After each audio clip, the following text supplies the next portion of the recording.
Goeiedag, Aboetie. Sê hallo vir die kinders. Dumelang bana. Vandag is ons op die plaas. Is julle reg om 'n paar nuwe woorde te leer? Ja! So op hierdie plaas is daar 'n koei, 'n skaap, 'n vark en 'n hoender. Weet julle wat die woord is vir koei in Sepedi?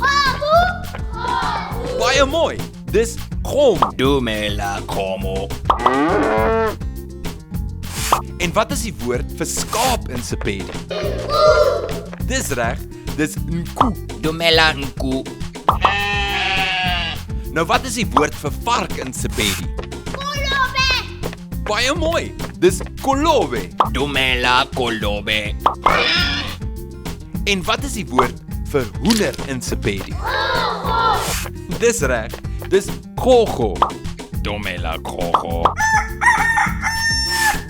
En nou ken julle die name van die plaasdiere. Totsiens julle. Totsiens Aboetie. Sien julle volgende keer. Shalagabotse.